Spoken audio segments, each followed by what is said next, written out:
Good afternoon. I'm the guy she's been talking about because we're gonna try to cover everything. We've been sexually active since we came to this. At the moment we came here and until we gone. The only thing that's gonna make the difference if you are something. There's something organic that we are suffering. For example, diabetes, hypertension, hypercholesterolemia. We're gonna talk about now sexuality in the third age.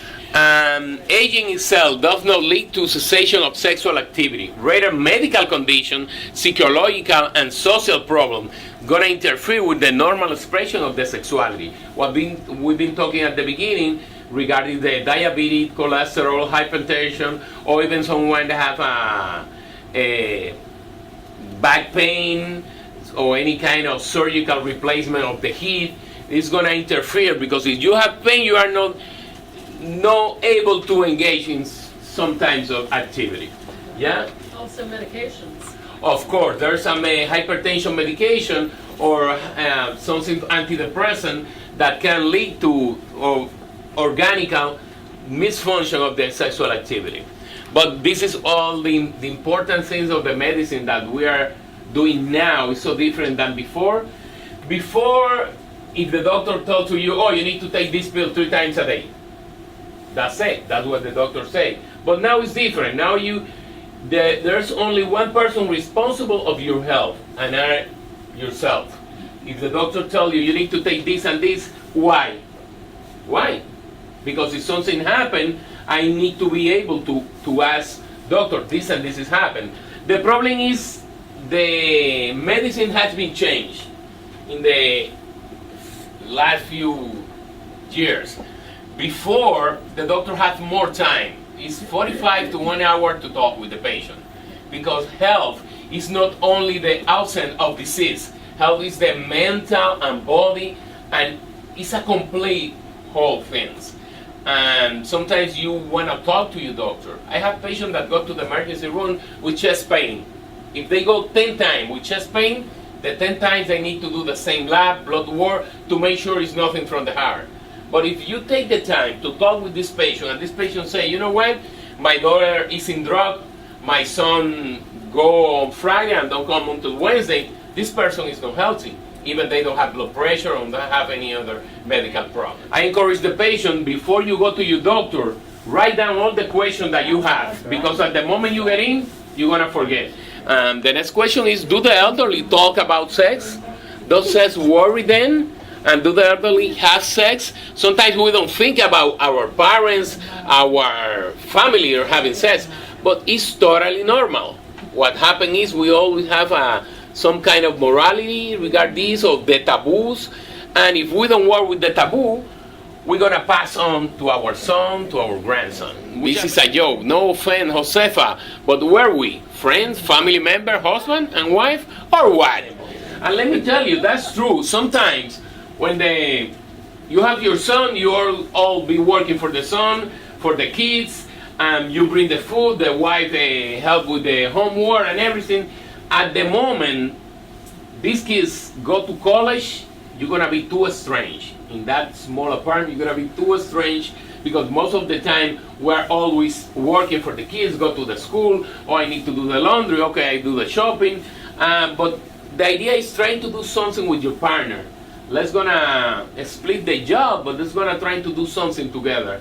Because after we get daughter and son, we stop being our name. We be the father of, even they say, oh, you're the father of Jose, you're the father of Manuel.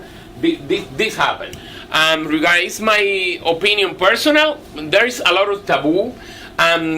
Between couples, a lot of communication problems. Not only with the couple, with doctor-patient relationship and patient-doctor relationship. And we always have all these questions that could be regard pleasure, ignorance, intimacy, exchange, affectivity, emotion. But if we don't develop this relationship with the doctor, it's difficult. This changed a few years ago with the Viagra, all the Viagra commercial and this type of things, open a way of communication from the doctor to the patient. Before, the doctor, if the patient don't ask regarding sexuality, they prefer don't talk about it. But now with the Viagra, they being able to act How have you been doing since when you're having problem, and has opened a better way of communication. When talking about sexual health with senior, the doctor could feel nervous, discomfort, fear of exposure. They feel that they go into intimacy with the patient, but it's not true. It's your patient. You're responsible for his health, but the patient also need to take a step forward. In what I mean with this picture is that we imagine that an elderly person not having sex, or we prefer to imagine that. But what happened is this is one of the community that have less protection. Why? Because the young adults, the children's, the older adults, they get the attention from why it's important, the protection, the prevention, and all the things. But the problem is that this elderly group is also in risk. Why? Because, for example, the female no longer have the menstruation, say, oh, I don't need to protect myself, I don't want to be pregnant, but there's always the risk of the STI. Sexual transmitted infection is always going to be there. This is why it's so important you look information regarding that and to always to protect yourself. She tell him, I'm not well in remembering, but I don't think this is the proper way to use the condom. We're talking about the myths in the elderly. Desire and sexual appetites die due to the age. That's not true. Only gonna die if you have organic problem, disease that gonna make our organs don't work perfectly. There's, of course, there's gonna be change in the object of desire. It's gonna be change in the pleasure, not because the younger have more pleasure. It's because there's less testosterone, and after 50 years old, the testosterone levels start going lower. And at some points, we need testosterone to have the desire to make our brain be prepared. Because let me tell you, the main organ sexual is the brain. Another of the myths is the younger and prettier the body, the more pleasure will occur. That's not true. Doesn't need to be like that. And sometimes That's the main. well, the main is no organic health. Sexual activity during older age is bad for your health. That doesn't true, because even doesn't mean in what age you're gonna make liberation of hormone, prostaglandins, and things that gonna help you feel better. Even gonna relieve the pain. Another of the myths is the elderly are not sexually capable, sexual frequency diminish with the age, and the Viagra is the only solution for sexual activity in the elderly. That's not true, because not all is, like you say, need to be penetration. You can enjoy your partner. Of course, you can enjoy that, but you're gonna take more time in the pre-activity that is gonna bring more satisfaction at the end. They talk about homosexuality, that is important to talk, even if you don't think about it and if you don't like it. We need to be very cautious, because sometimes we say information out loud and you don't know how the other person is going to interpret it. Look, we lost over 50 people a few days ago. Yeah, could be the interpretation or something. There is a lot of rage and a lot of violence, and it's always important, because there's all people. This last year is for the first time has been approved the same-sex marriage. Why is this important? It's because you say, oh, at this age, why they are thinking about it? Sometimes this one person can spend 30 years with his partner. If this person gets sick, the one that take care of him or her don't have any legal right of anything. And we need to be more human regarding this. When we talk about sexual interest in Sweden, is when the person has between 50 and 50 years old, 59 years old, 98% show interest in sexuality. Then they go down when they have 70 to 80 years to 70%. In Italy, they start lowering the interest when the person get to the 100.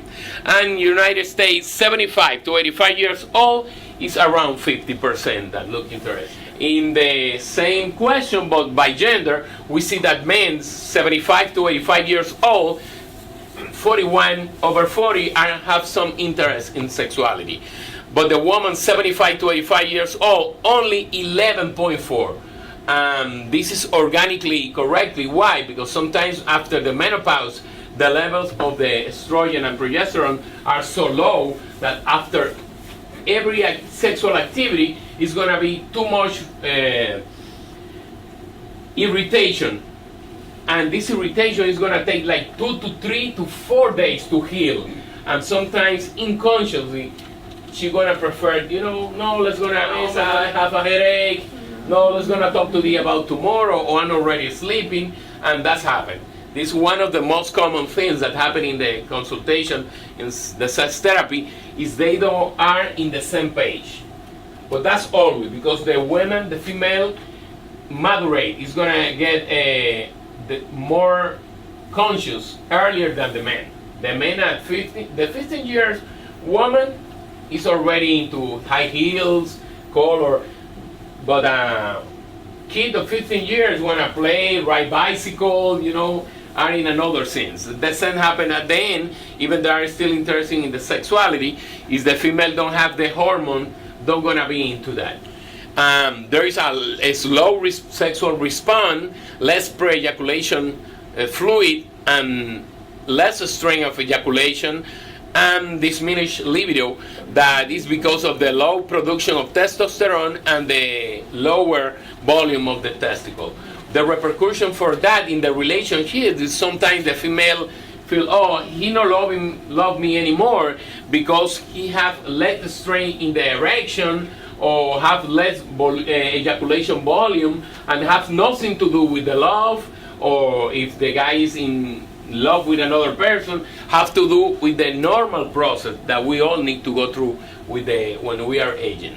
So another of the things that can happen is delayed erection because the less neuronal pineal response is a more slowly response, is the enlargement of the prostate that happen normally to every man after 50-55. That could happen. It have nothing to do with cancer. It's HPV, hypertrophic benign prostate.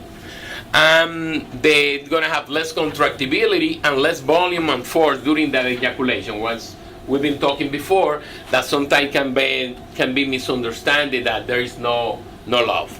Okay, the female with what happened? They're gonna be in the vagina atrophy, loss of elasticity. It's gonna be short and narrow, and decreased uterine contractibility, and the organ's gonna be painful. The breast is gonna lose the volume and the firmness. It's gonna be less lubrication because of the menopause, because the hormones gonna be lower, and this what we've been telling at the beginning. When this happens, don't want to be willing to have sex because it's going to be painful for 4 or 5 days. This is why I always say need to be used an lubricant, but not petroleum based, because that's going to make more irritation of the skin. What factors that affect the sexual performance is going to be the comorbidity like diabetes, dementia, when the person is smoking, or the alcoholism, prolactinoma, that is a tumor in the brain, and cardiovascular disease. What cardiovascular disease? Because the male need blood to have an erection, but the female also need the fluid of the blood for make the lubrication. In the psychological aspect, it's going to be when you lost the loved one, the widowhood, the depression, caregiver stress, your body image is going to be changing. Anxiety, the fear of performing, is the main reason to fail, is the fear to fail. And there's going to be also the religious or cultural belief is going to affect you. Or the drug that can affect your performance, that at the beginning we say is the antidepressant, the beta blockers, calcium channel blocker, benzodiazepine, phenytoin, and opioids. The good thing is always solution. Always in sexual health, there's always something can be done. And this is the point when you need to be talking with your doctor. Doctor, since I'm taking this medication, I feel I no longer have the desire.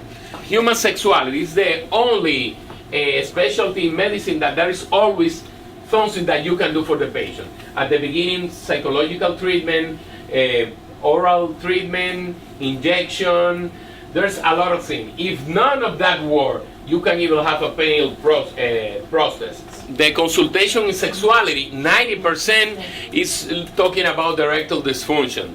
From 40 to 70 years, only 10 to 21. Now these numbers are increasing because of the use of cigarette, alcohol, and the diabetes.